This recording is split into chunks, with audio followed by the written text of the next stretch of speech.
vreodată un mă legănau pe mâini.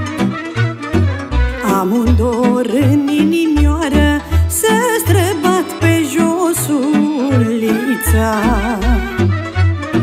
să mă duc din nou la țară, să-mi văd taica și măicuța. Dorul de tată și mamă drept în inimă te arde. De oriunde ai fi te cheamă să le asculți vorbele calde. Dorul de tată și mamă drept în inimă te arde.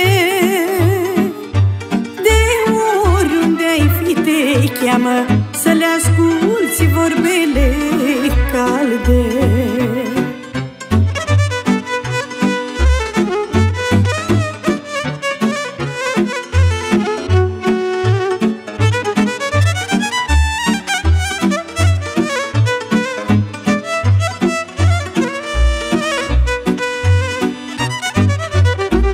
Astăzi sunt bătrâni și singuri, stau și așteaptă nopți târzii, triști și abătuți de gânduri, ducând dorul de copii. 4 copii au crescut și-a fost cel mai mare dar. Fetele s-au măritat și pe acasă vin tot mai rar. Băiatul cu ei în curte și ajută prin obor, dar inima de părinte tot duce grijă și dor. Băiatul cu ei în curte și ajută prin obor,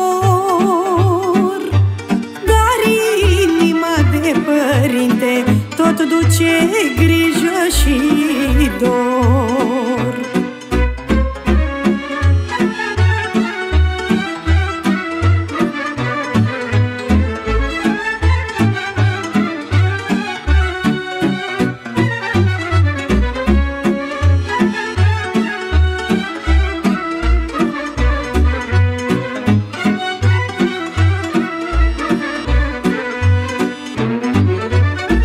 Voi copii ce aveți părinți, nu-i lăsați să ducă ei pe umerii gârboviți povara anilor grei.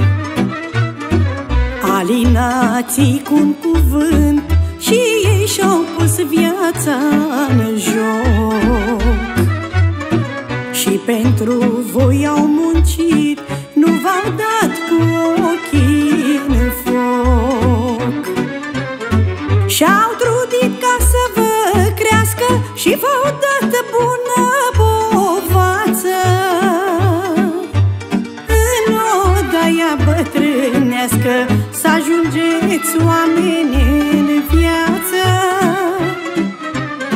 Dorul de tată și mamă drept în inimă te arde.